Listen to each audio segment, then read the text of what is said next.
Sir नमस्कार। सुबह जैसे ही ये खबर आई उसके बाद से प्रदेश में शोक की लहर, भाजपा में शोक की लहर। एक निर्भीक, एक स्पष्टवादी और वंचित वर्गों के लिए आवाज उठाने वाली जो आवाज है वो आज हमारे बीच नहीं है। किस तरीके से श्रद्धांजलि आप देना चाहेंगे?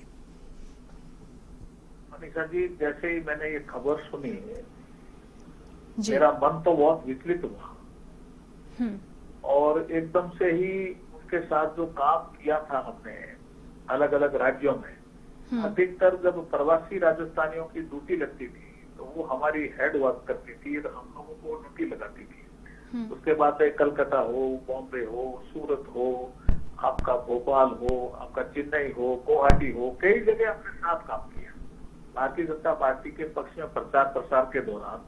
तो उनका स्वभाव देखा और उसके बाद राजस्थान में काम किया तो स्वभाव देखा। फिर में जब उन्होंने राष्ट्रीय पदाधिकारी थी उनके नाते काम किया तब स्वभाव देखा। मैं स्पष्ट रूप से कह सकता हूँ कि गर्जन महेश्वरी का जाना भारतीय जनता पार्टी के लिए बहुत बड़ी क्षति है और मेरे लिए व्यक्तिगत क्षति है कि हमने साथ काम करते करते बहुत सी चीजें उनसे सीखी।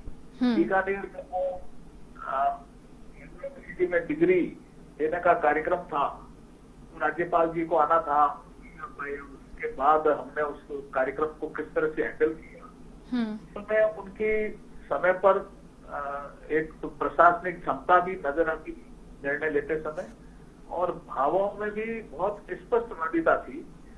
बहुत बड़ा नुकसान भारतीय जनता पार्टी को है, ऐसा मैं कह सकता हूँ। जी अर्जुन जी, देखिए, महिलाओं के लिए आगे आकर आवाज उठाना हो या फिर महज 24 साल की उम्र में राजनीति में कदम रखकर युवाओं के लिए भी एक तरीके से मिसाल पेश करना हो, हर क्षेत्र में वो आगे रही और खुद देश के प्रधानमंत्री नरेंद्र मोदी ने श्रद्धांजलि ट्वीट के जरिए उन्होंने दी है। अगर हम बात करें किस तरीके से पूरा उनका जब कार्यकाल रहा, कैसे काम करने का जो उनका तरीका था, किस तरीके से आप उन पलों को याद करते हैं?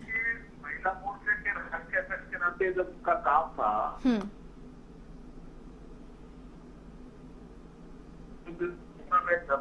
से एमपीएम से सुबह बात हो रही थी, वो इतनी भावुक हो गई।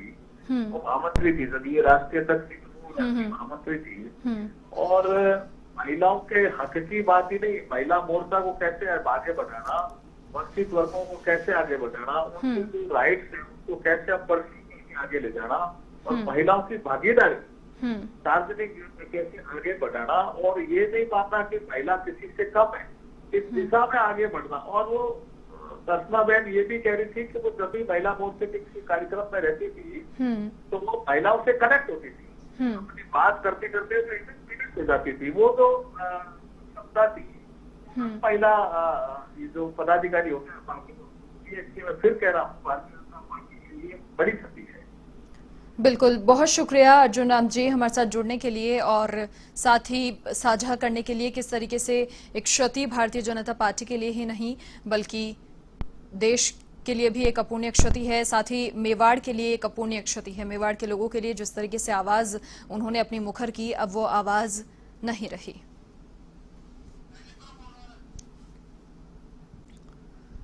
कोरोना के चलते उनका निधन हुआ और जैसे ही ये खबर सामने आई उसके बाद से शोक की लहर चारों ओर छा गई।